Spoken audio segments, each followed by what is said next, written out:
Je vais vous présenter le réseau RIFTIMP avec mon collègue Jérôme Aucan, qui est chargé de recherche en océanographie physique. Donc, le réseau RIFTIMP, c'est un réseau de capteurs de température, pression, salinité dans le domaine côtier du Pacifique sud-ouest et sud-ouest. Donc, en gros, ce sont des capteurs qu'on met dans le domaine côtier, donc dans les alentours de 10 mètres de profondeur, et qui vont nous donner des mesures donc de température, pression, mais d'autres. Et donc, c'est un réseau qui existe depuis 1958 et qui, en fait, a fait l'objet d'un projet du GOPS, donc, qui était le Grand Observatoire du Pacifique Sud, et qui s'est terminé l'année dernière, et qui a voulu mettre à disposition ces données, qui sont de l'open data.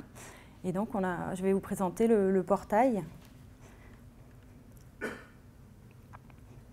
Donc, quelques chiffres d'abord. Donc, ce réseau, c'est 5 gestionnaires, donc 5 collecteurs de données. Donc, l'IRD de Nouméa, l'USP, l'University of South Pacific, qui est basée à Fidji, l'Université de Nouvelle-Calédonie, la CPS et enfin le SO Corail avec le CRIOB. À l'heure d'aujourd'hui, on a 164 capteurs qui ont été déployés un jour, dont 70 qui sont en activité actuellement. Et 7 paramètres physiques qui sont suivis, donc la température, la pression, la salinité, la houle, la turbidité et la conductivité. Donc, comme je vous le disais, c'est en place depuis 1958, donc on a plus d'un demi-siècle de données. Et donc, fin 2018, donc, pour cette présentation, on est à 42 millions de données, de mesures, et 175 séries temporelles, dont 164 publiques, donc open data. Et donc, une série temporelle, par exemple, c'est celle-ci de Lansvata, donc qui est l'historique, et qui permet de mettre en valeur, par exemple, l'augmentation de la température au fur et à mesure des années. Quelques dates ensuite. Donc, 1958, c'était la Nouvelle-Calédonie, c'est l'IRD. Hein, on est allé faire une première mesure avec un saut météorologique à Lansvata. Et au début, c'était donc une fréquence quotidienne. Donc, première année, 336 mesures. Et au fur et à mesure des années, avec l'amélioration des outils et des matériaux, et ensuite, grâce au GOPS, l'ouverture à d'autres partenaires, donc de 2010 à 2012, on est monté de 3 ou 4 pays de collecte à 14.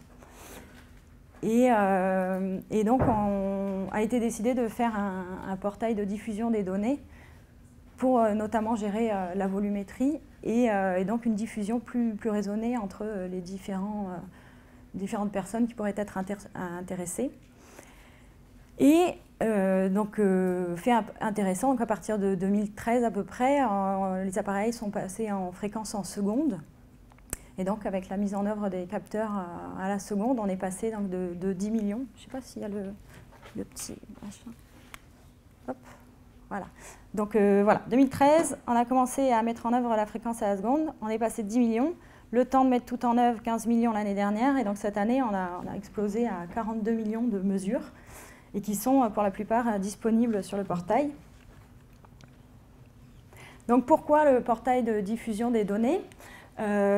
Historiquement, c'est les océanographes physiciens qui étaient intéressés par ces données.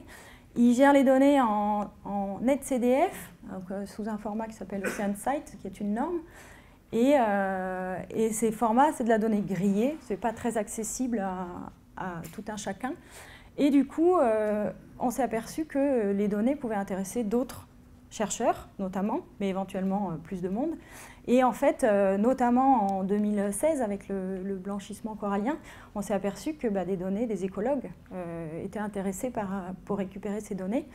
Et la fourniture des données au format plus simple, CSV, ou même tout simplement pouvoir télécharger une image sur une période qui nous intéresse, s'est avéré très, très utile pendant cet épisode.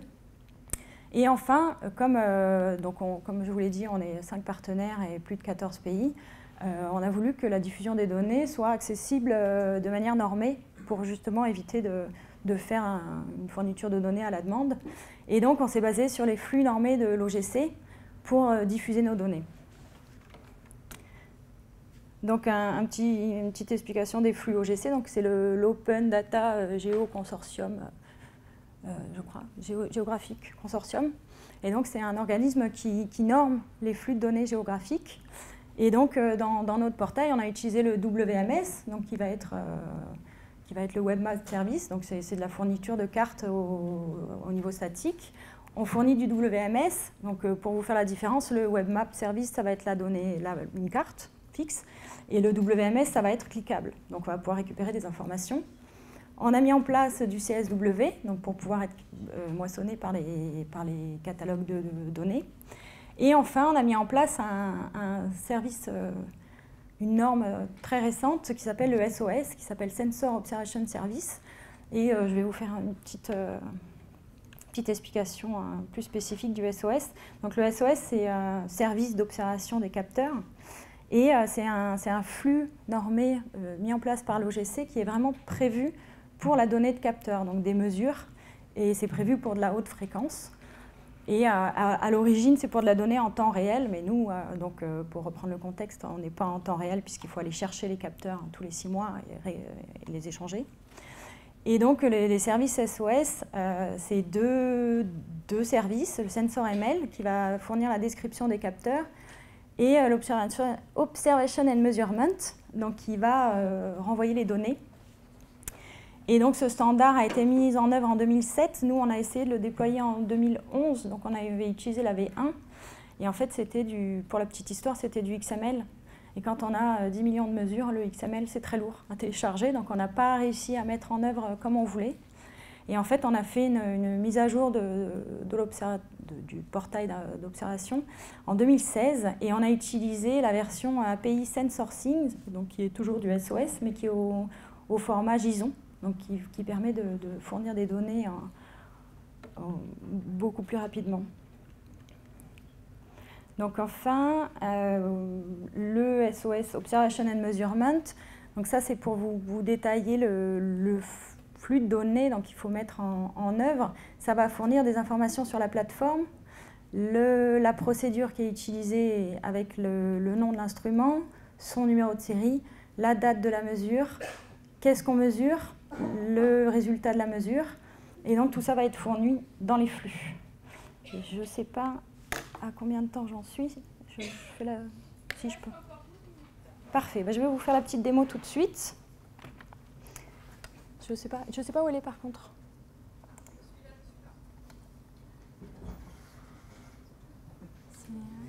Ah, si elle est là. Hop. Hop. Donc voilà, donc ça c'est le portail. Je vous remontrerai l'URL tout à l'heure. Donc on peut accéder aux métadonnées sur le système. Les dernières données qui ont été rentrées sont affichées. Et donc les services WMS, donc avec la Carto, on peut cliquer sur les différentes plateformes. On va avoir les informations, donc les métadonnées relatives à la plateforme qui vont s'afficher ici. Donc ça, c'est du WFS.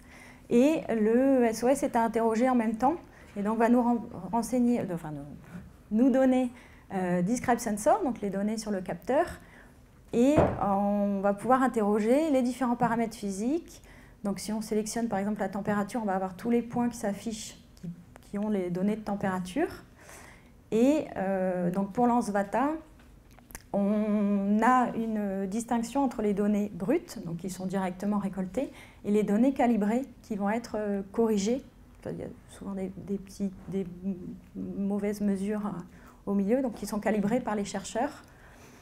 Et donc tout ça est disponible en direct. Et donc ce petit rond qui charge, c'est le graphique qui est généré en temps réel, donc directement basé sur le SOS. Donc toutes les requêtes que vous faites vont s'afficher la dernière année. Voilà, donc la dernière année de température de l'ANSVATA. Donc ça, c'est la dernière année des données calibrées. Et donc vous pouvez avoir un aperçu en direct de ce que vous allez vouloir télécharger. Et donc le téléchargement est disponible ici. Donc soit toute la série directement par les liens directement, soit on peut affiner la période de téléchargement. Et donc pareil, ça c'est une image qui est téléchargeable, qui va être générée automatiquement encore par des flux web services. Et donc là, pour pour préparer ce que Jérôme va vous présenter, c'est le téléchargement donc, de la série de Lansvata. Et ensuite, je crois qu'on est allé récupérer les données de Pointe-Dimier. Voilà. Donc, je ne sais pas si je laisse toute la démonstration. Donc, c'était pour montrer. Ça, c'est disponible en ligne. C'est gratuit. Après, si les données sont utilisées, il faut citer l'observatoire. Mais voilà, donc c'est de l'open data. Donc voilà, Pointe-Dimier. Pointe-Dimier, on est allé récupérer les données de Houle.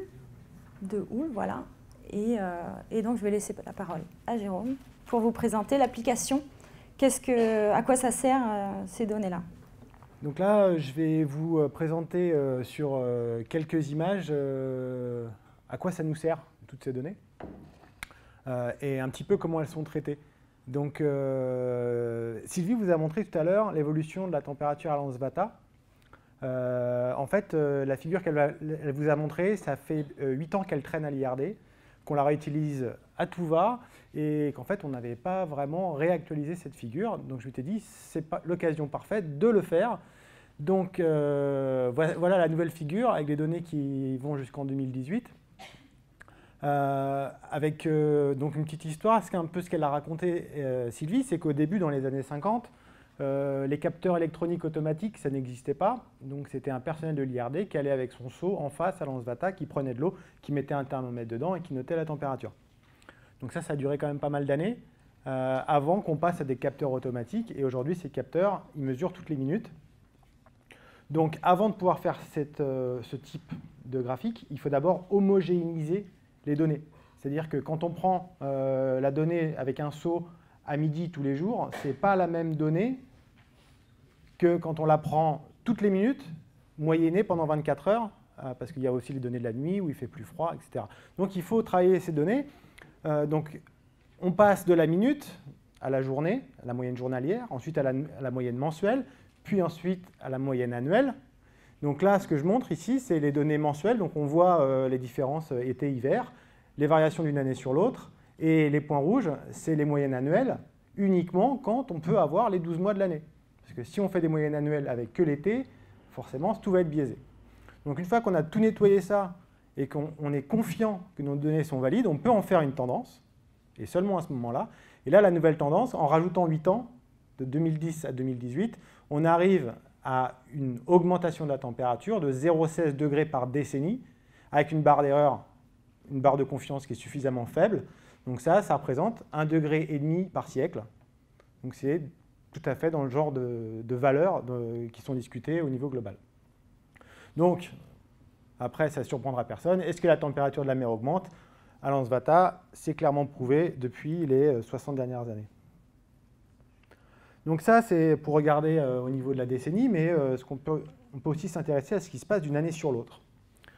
Et vous vous rappelez peut-être de cet épisode de blanchiment du corail qu'il y a eu en début 2016. Et tout le monde disait, ah, c'est la faute d'El Niño. El Niño, pour ceux qui ne le savent pas encore, c'est un grand phénomène climatique qui a lieu dans le Pacifique. Et en fait, c'est surtout un déplacement de masse d'eau. Et il se trouve qu'en Nouvelle-Calédonie, le déplacement de masse d'eau fait que normalement, un El Niño, il fait justement plus froid en Nouvelle-Calédonie que dans le reste du Pacifique. Un El Niño, c'est un déplacement de masse d'eau et l'eau chaude se déplace vers l'Amérique du Sud pendant un El Niño et il est remplacé par de l'eau froide dans le Pacifique Ouest, donc autour de l'Australie et de la Nouvelle-Calédonie. Et grâce aux données qu'on a pu prendre donc, sur 2 sites, Fospas de Witoé à l'extérieur et Récif du Prony, on a pu montrer ici, donc ça, c'est les valeurs, les températures hebdomadaires maximales qui peuvent être atteintes. Et en bleu, j'ai dessiné les années La Niña. Donc La Niña, c'est l'opposé de El Niño. L'eau chaude vient vers nous plutôt que d'aller vers l'Amérique du Sud. Et on voit que dans les 20 dernières années, les moments les plus chauds étaient bien les moments où il y avait un épisode de La Niña. Et pendant les épisodes El Niño, on était plutôt dans des moments où les températures étaient les plus fraîches. Tout ça, ça correspond bien au mécanisme qu'on connaît d'El Niño. Sauf l'anomalie de 2016, où là, on a les températures probablement les plus chaudes des 20 ou 30 dernières années, moyennées sur une semaine, pendant un El Niño. Donc en fait, ça nous a motivés pour essayer de comprendre ce qui s'était passé. Et en fait, en 2016, on était effectivement dans un El Niño. On avait de l'eau, la surface de l'océan n'était pas forcément plus chaude au niveau de la Nouvelle-Calédonie, mais dans le lagon, on a eu un épisode pendant 3 semaines, il n'y a pas eu de vent, il n'y a pas eu de nuages. Et dans le lagon, ça a chauffé tellement qu'on a atteint ces seuils très forts, qui étaient en fait décorrélés de ce qui se passe à l'échelle de la région, mais qui était un phénomène très local, dû à un phénomène météorologique local et pas climatique. Donc voilà, ça, si on n'avait pas 20 ans de données à l'échelle de la journée, on n'aurait pas pu comprendre ce qui s'était passé et suivre ces épisodes du blanchiment du corail. Ce qui est intéressant aussi avec le réseau, c'est qu'on a certains sites, comme autour de Nouméa, mais aussi sur la côte Est, où on peut comparer ce qui se passe à des distances assez proches. Et là, je vais vous montrer ce qu'on a pu découvrir au large de Pointe-d'Imier, où on a 2 sites. Un à la passe de la Fourmi, dans 12 mètres de fond, à l'extérieur du récif, et avec un autre capteur en face de l'hôtel du Tieti, dans à peu près 1 mètre d'eau. Donc on peut comparer ce qui se passe, parce que ces capteurs mesurent en même temps. Et on peut voir, par exemple, on peut s'intéresser à qu'est-ce qui se passe pour les vagues et la houle, et quel est le rôle de ce récif barrière pour protéger, par exemple, la côte là, parce qu'il y a des gros problèmes d'érosion sur cette partie de la côte qui sont justement liés aux vagues. Donc, est-ce que ce récif protège? Donc là, on montre les données de 2 sites, donc c'est quasiment un semestre de données, c'est les hauteurs de vagues en fonction du temps, à 2 sites, donc en vert la passe de la Fourmi et en bleu sur la plage du Tieti.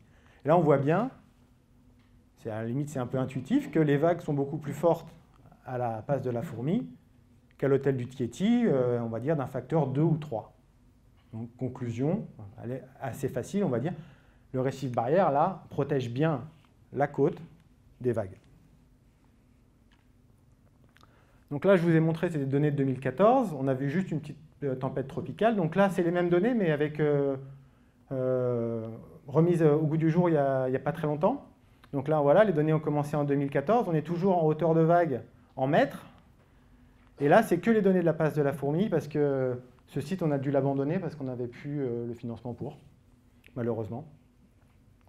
Et c'est bien dommage, parce qu'en 2017, il y a 2 cyclones qui sont passés, Cook et Donna. Et ça nous sert, ces mesures de vagues. Donc là, j'attire votre attention. Pendant le cyclone Cook, 6 mètres de vague, ici, sachant que là, la profondeur, c'est 12 mètres. Je vous laisse imaginer les conditions dantesques qu'il y a pu y avoir à ce moment-là. Mais malheureusement, on n'a pas pu mesurer, même si on sait que ce n'était pas très joli de ce côté-là, on n'avait plus de capteur. Mais ça nous sert aussi parce qu'on essaye de modéliser pour prévoir l'impact des cyclones. Donc ça nous donne un point de validation. C'est-à-dire que si notre modèle nous donne des vagues de 15 mètres ou s'il nous donne des vagues de 2 mètres, on sait qu'il y a un problème avec notre modèle. Là, on a vraiment un point de validation. Et ce genre de capteur, c'est le seul qui puisse survivre à des vagues de 6 mètres dans 12 mètres d'eau. Puis il y a un autre phénomène d'intérêt qui intéresse la Nouvelle-Calédonie, c'est les tsunamis. Alors là, je vais faire un petit aparté sur la question du tsunami. Un tsunami, c'est un mouvement d'eau dû à un phénomène géologique. S'il fait 2 cm, c'est un tsunami. C'est un tsunami rikiki, inoffensif, ce que vous voulez, mais ça reste un tsunami. On peut comparer ça, on peut faire la différence, par exemple, avec un cyclone. Un cyclone inoffensif, ça n'existe pas. Un tsunami inoffensif, ça existe. Ça fait 2 cm. Et à ces 2 sites, on a eu la chance d'en mesurer. Et encore une fois, ça, c'est très intéressant parce qu'un tsunami, même s'il fait 2 cm, il va se comporter comme un tsunami de 2 mètres. Donc pour nous, nos modélisations, si ça colle à ces 2 sites-là, on sait que notre modèle prédictif, il sera bon. Donc là, je vais vous montrer 2 événements, 2 tsunamis qui ont été mesurés dans la région. Un qui venait des îles Salomon et l'autre qui venait du Chili, de l'autre côté. Il faisait quelques centimètres, donc là on est à une échelle en mètres encore, et là maintenant on descend encore d'échelle, on est dans une échelle en heures, donc c'est quelques heures pour chaque phénomène. Toujours le même code couleur, en vert la passe de la Fourmi, en bleu l'hôtel du Tieti. Et là, j'espère que vous voyez de là où vous êtes, Mais là, la plus grosse courbe, c'est la bleue, en face du Tieti, par rapport à Fourmi, qui est là, lui, 3 fois plus petit. Donc ça nous montre qu'à la place de la Fourmi, le tsunami, lui, il est 3 fois plus petit qu'en face du Tieti. Donc j'espère que ça achèvera de vous convaincre que cette barrière récifale-là, elle ne va pas faire grand-chose pour éviter un tsunami, sachant que le tsunami, là, il va être 3 ou 4 fois plus gros. Donc, voilà, ça c'était quelques exemples d'applications de ce réseau. Il y en a plein d'autres. Si vous avez des idées, n'hésitez pas à nous demander, soit à Sylvie pour l'obtention des données, soit pour l'application à moi-même ou à un de mes collègues. Voilà, merci.